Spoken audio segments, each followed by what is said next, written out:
Kore Mwafentuka and welcome to Africa Good Morning. I am Glenn Rashipura, joined by Diana Master, here to bring you the latest news in Africa and beyond. Good morning. Good morning, girl. How are you doing? I think I'm cold, but I am very happy. It's a beautiful morning. It's very cold. It's going to be -8, the minimum. So, that's what we are predicting, or the predictions. I mean, it says it's going to be, I think, at some point -7 degrees, so it's going to be a very, very cold day. But before we get into that, let's take a look at what you can expect in today's broadcast. Number of internally displaced people in DRC doubles to more than 6 million, according to the United Nations. Wagner revolt clouds outlook for its operations in Africa. And Zimbabwe president pledges economic revival as election campaign kicks off. We'll also be crossing over to Zambia to speak to Mike Sishila as he gives us all the latest news from the ground that side. Stick around, we'll be back with our top stories right after this break.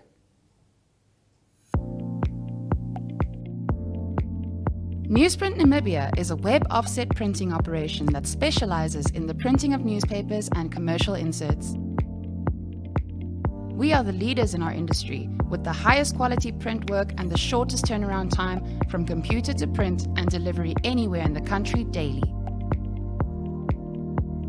Newsprint was established mainly as a newspaper print company, but had to diversify its business to do commercial printing as required in the market. We print commercial inserts previously printed in South Africa in the shortest possible time. We, as an organization, also started printing workbooks for our education system and will also print textbooks for the Namibian market. For more information, please contact print@newsprint.com.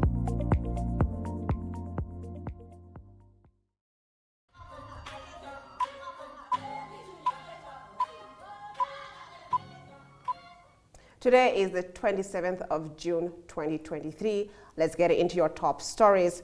Stab in the back, Putin explodes as Wagner Group stages mutiny. Chief of the rebel Wagner mercenary force will go to Belarus and will not face charges after calling off his troops' advance on Moscow, the Russian government said, easing the country's most serious security crisis in decades. All right, now a number of internally displaced people in DRC doubles to more than 6 million, according to the United Nations. The number of internally displaced people in the Democratic Republic of the Congo has more than doubled to 6.3 million since the end of 2022, according to the United Nations. 6 million of those are in Maindombe, Kasai, Chopo, Ituri, North Kivu, and South Kivu. 6 provinces are faced with a devastating combination of conflict, measles, and cholera, according to UN figures. More than 17,000 cholera infections and 148 deaths have been documented in North Kivu since December last year. While there are cholera cases in South Kivu too, measles has had a greater impact in that province. More than 136,000 measles cases were recorded, with more than 2,000 deaths. South Kivu accounts for 82% of the DRC's known measles cases. In addition, flooding destroyed 36 health facilities in North Kivu, South Kivu, and Chopo provinces earlier this year. Now the Wagner revolt clouds outlook for its operations in Africa. A revolt by Wagner militia in Russia poses a diplomatic quandary for Mali and Central African Republic, where forces from the mercenary group have played an increasingly central role in long-running internal conflicts, as the Wagner fighters barreled towards Moscow after seizing a southern city overnight. Spokespeople for the governments of Mali and CAR declined to comment on the turmoil and how it might affect their security strategies against militant groups. Now, both countries have sought closer ties with Russia and military support to fight the militants, saying in the past that their military cooperation agreements are with Russia rather than with Wagner. Now, Wagner's presence in Mali is sponsored by the Kremlin, and if Wagner is at odds with the Kremlin, naturally, Mali will suffer the consequences on the security front, said Malian political analyst Bassirou Doumbouya. Now, Mali, where military authorities seized power in coups in 2020 and 2021, is battling a years-long Islamist insurgency. It has said Russian forces there are not Wagner mercenaries, but trainers helping local troops with equipment bought from Russia. Moving over, Zimbabwe president pledges economic revival as election campaign kicks off. Zimbabwean President Emmerson Mnangagwa vowed to do what they can to remain in power, promising to revive an economy that has collapsed under his watch as he launched his bid for a second five-year term. Zimbabwe will hold presidential and parliamentary elections on August the 23rd, which are expected to pit Mnangagwa, who's 80, of the ZANU-PF party against pastor and lawyer Nelson Chamisa, who is 45, of the Citizens Coalition for Change. The election comes amid a raging economic crisis with high inflation, and a currency that plunged more than 50% this month against the US dollar. In remarks aimed mostly at his rural support base at the weekend, Mnangagwa pledged infrastructure developments. ZANU-PF is unstoppable. It will continue governing Zimbabwe as other parties continue to split asunder, he told a large crowd of supporters in Chipinge, about 500 kilometers east of the capital, Harare. He said, "We fought for our democracy and no one will stop us." Mnangagwa toppled independent Zimbabwe's first president, Robert Mugabe, in a coup in 2017, ending his 37-year rule. He was hailed as a pragmatic leader shortly after taking power, but he scored only a narrow win in 2018 elections over Chamisa, who is still considered the strongest challenger to his re-election bid. In our next story, 49 cars catch fire at a racing event in Botswana. About 49 vehicles caught fire at Jwaneng mining town around 1:30 p.m. local time on Sunday in southern Botswana, where the owners were attending the 2023 Toyota Desert Race. The owners of the vehicles returned to a shock at the designated parking spot after witnessing the Toyota Desert Race. Now, most of the cars were burned to ashes, while some were still burning. No deaths or injuries have been recorded so far. The police are still investigating the cause of the fire. Now bringing us to the end of our top stories, a Kenya tax rises a mistake opposition. Kenya's opposition has described the tax rises signed into law by President William Ruto as a mistake, the AFP news agency reports. Our opposition remains that the bill is a mistake and an experiment Kenyans can ill afford. A spokesman for opposition leader Raila Odinga is quoted by AFP as saying, "We had hoped that Ruto could call for its review before signing it." Among the changes agreed by Parliament last week were a doubling of the sales tax on fuel from 8% to 16% and a new housing levy. The new measures have angered some supporters of the president, who during his successful election campaign presented himself as someone who would look out for the interests of the poor. Mr. Ruto has defended the changes as necessary to deal with the country's debt problem and as a means to invest in programs that will benefit the less well-off.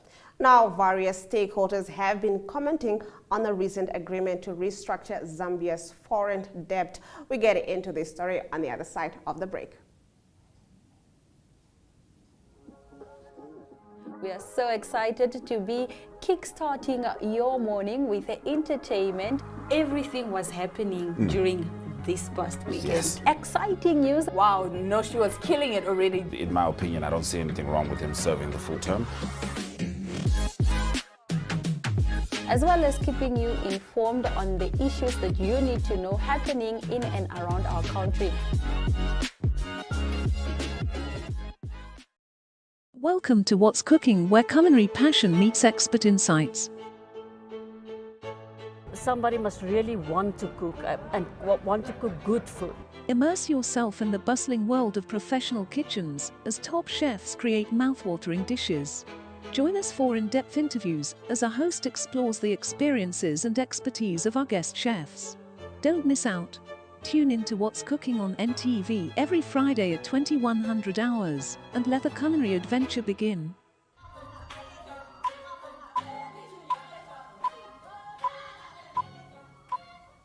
Now let's cross on over to Zambia to speak to Mr. Mike Sichula as he updates us on the latest stories from that side. Good morning, Mr. Sichula.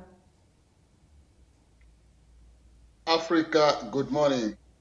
It's always good to hear from you. Now, starting us off, Mr. Sichula, various stakeholders have been commenting on the recent agreement to restructure Zambia's foreign debt.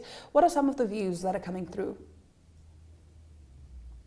Since the news broke out that Zambia has managed to have a debt restructuring with its official creditors, a number of various stakeholders have been commenting on this development.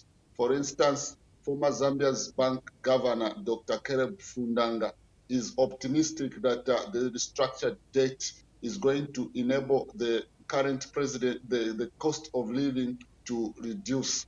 And others in the mining sector are hoping that the restructured debt is going to increase investment into the mining sector, thereby increasing job opportunities. Then some key government ministers have also hinted that the restructuring of Zambia's debt, which is about 6.4 billion United States dollars, is going to open ways and means in order for the current administration to invest in key projects that are going to ensure that Zambia begins to export more of its goods to other neighboring countries. So this is something that even President Hakainde Hichilema did post on his Facebook page when he came back from France, that this agreement, I firmly believe, will be a game changer for Zambia, setting us on a transformation path towards sustainable development, prosperity, and economic sovereignty, end of quote. So a number of expectations have been put up, and it is only a wait and see situation if indeed the restructuring debt, that agreement that has been reached between Zambia and its major creditors, China, is going to be one of those game changers for the Zambian economy. We definitely hope it is a game changer indeed. Now moving on, the President Hakainde Hichilema has dispelled reports that Africa's peace initiative to end the Russian-Ukraine armed conflict was a failed mission. Can you get into this story? Yes, Mr. Hichilema was part of other African leaders that went to meet the Ukrainian and Russian president in order to secure a peace deal. So a number of people have been suggesting that the visit by African leaders to Russia and Ukraine is not anything that is going to yield positive results. And again, President Hichilema has defended the Africa's Peace Initiative as a necessary to address negative impacts seen through the price of food and energy. He has said that the peace initiative is a mission often that African leaders should be also frontrunners in order to secure world peace, unlike in the old situations where Africans were at the top end. So he says the primary aim of the visit was to listen, learn, and try and understand a war that will not only threaten the lives and livelihoods of Russian people and Ukraine, but it also is something that the African leaders wanted to ensure that it does not destabilize the world at large. So he says the peace initiative mission to Russia and Ukraine is not a failed project, but it is a project that is going to ensure that there is peace in Africa, there is peace in Europe, there is peace globally. So it is one step that he says is something that has set African leaders on the path of being major players in securing peace everywhere in the world. All right. Now, Mr. Suchila, the government has invested in the provision of reliable weather information through the installation of 20 automatic weather stations. Could you please get into this as briefly as you can?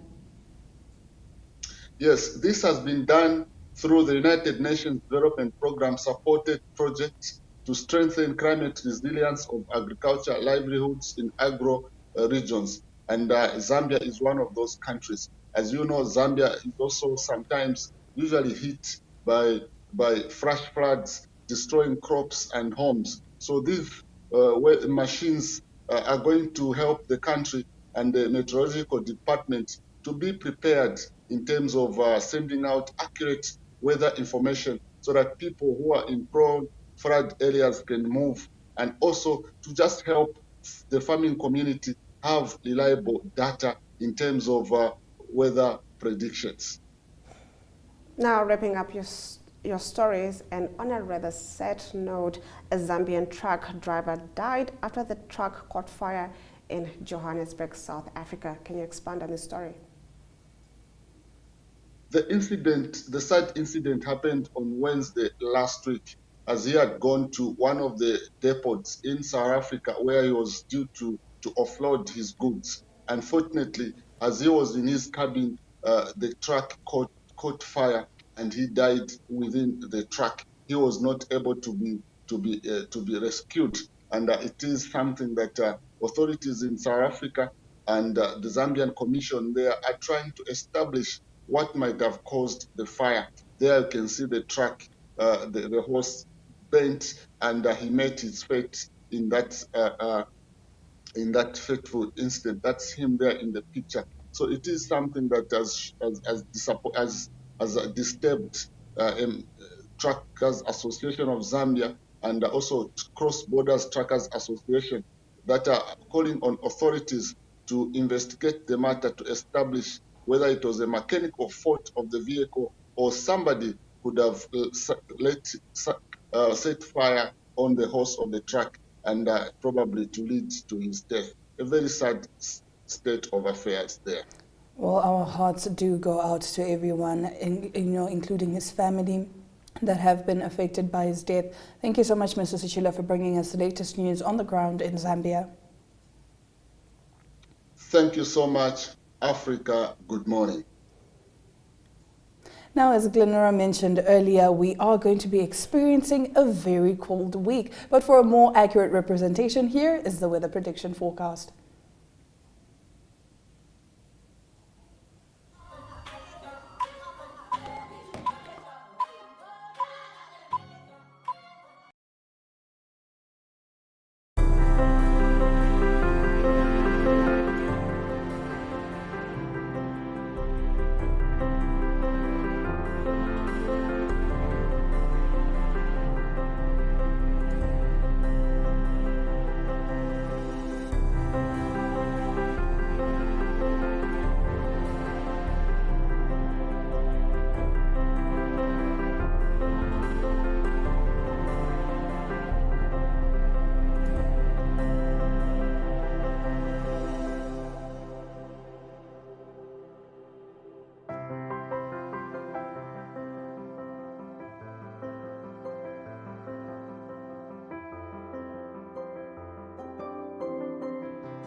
Let's get into your economic news stories, starting off in South Africa.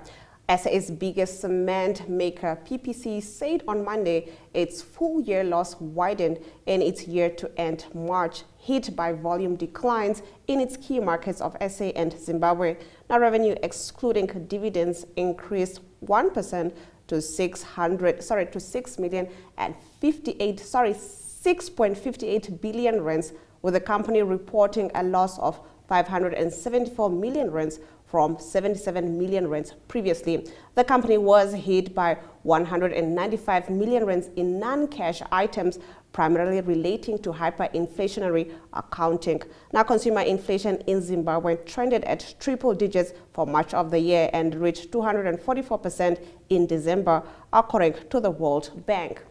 Now, swinging right back here home, Meatco suffers a $118 million Namibian loss. During the past fiscal year, Meatco incurred a loss of $118 million Namibian, with auditors from Grand Namibia saying the organization has reached a point where it can only continue to exist with government assistance. The auditors believe there are significant uncertainties about Meatco as a going concern and that the institution's losses would have been much larger, around $204 million Namibian, if government had not provided it a lifeline of $86 million Namibian. Let's take a look at our economic indicators before we get into your sporting news.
On the 3rd of July, one of the 4 majors on the world tennis calendar. And big news on the men's side is that the number 1 seed is confirmed for the tournament, and that will be Carlos Alcaraz. That's because he's the new world number 1. Carlos Alcaraz, world number 1, because he won the Queen's tournament over the weekend, and he will be first seed in the tournament.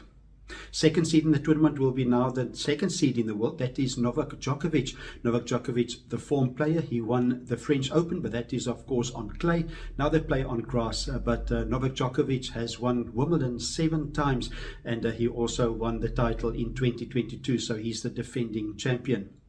Carlos Alcaraz in good form. He's known as a clay court player more, and he won his first ever grass tournament when he won the Queen's tournament over the weekend, and it was his 5th tournament of the 2023 season. Also on the women's side of the draw, it is Birmingham Classic that was concluded. It was Elena Ostapenko. She's from Latvia. She won that tournament. Good preparation for her leading into the Wimbledon tournament. She'll be seeded between 10 and 15. She's currently number 17 in the world. Will be a bit lower when the seedings come out. And then also it is the German Open that Petra Kvitova won. She's number 18 in the world at the moment. So she'll be in the top 20 seeds for Wimbledon coming up. They're the form players. The world number 1 at the moment is Iga Swiatek of Poland. She'll be first seed for the tournament, and Aryna Sabalenka will be the second seed according to the world rankings. Continuing international sports news with MotoGP news, and after the Dutch Grand Prix that was concluded, it is Francesco Bagnaia that increased his lead on the general classifications, or the general list of points. That is after winning the Dutch Grand Prix at TT Assen. He's now got 194 points and quite a comfortable lead over Jorge Martin of Spain, and he's on 159 points. Both of them racing on a Ducati motorcycles. Also on a Ducati is a 3rd position. It is Marco Bezzecchi. He's of Italy, 158, just 1 point behind Jorge Martin. And then South African Brad Binder on his KTM. He's challenging the Ducatis. He's on 114 points, and that's in 4th position. He finished 3rd on track over the weekend in the Dutch Grand Prix, but was unfortunately took to number 4 because he exceeded the track position. So that was a penalty that occurred on the last lap. But still, Brad Binder doing well on his KTM, 114 points in 4th position. Concluding today's international sports news, it is soccer news, and it is news from the transfer window. And news is that the Saudi Pro League, they continue to make high-profile signings, and the newest signing is the Chelsea centre-back. His name is Kalidou Koulibaly, and he moved over now to one of the Saudi Pro League clubs. He only completed 1 year of his 4-year contract with Chelsea, apparently signed for 20 million euros to play in the Saudi Pro League. Also, it is Wolverhampton captain, it is Ruben Neves, and he also joined Al Hilal, that is a club in the Saudi Pro League, and he joined them on a price tag of 47 million euros. Also, quite a few high-profile players already early in the year joined the Saudi Pro League. That is Cristiano Ronaldo and also Karim Benzema. He is the current Ballon d'Or winner, and there's a high-profile players that's playing there at the moment. Most of the money, or the money coming for the Saudi Pro League, is government-funded. It is money from the Public Investment Fund. That's international sports news for today. Hope you have a great sport day and sport week, and we talk again international sport tomorrow. Goodbye.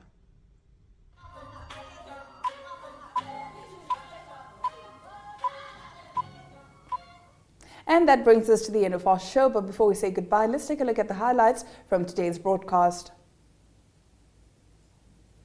Number of internally displaced people in the DRC doubles to more than 6 million, according to the UN. Wagner revolt clouds outlook for its operations in Africa. Zimbabwe president pledges economic revival as election campaign kicks off. In economic news, PPC's loss widens as volumes in South Africa and Zimbabwe come under pressure. And that concludes our show. Do remember that you can catch Africa Good Morning tomorrow, same time, same place. From me, Glenora Shipura. And me, Diana Master, we do wish you a lovely Tuesday ahead.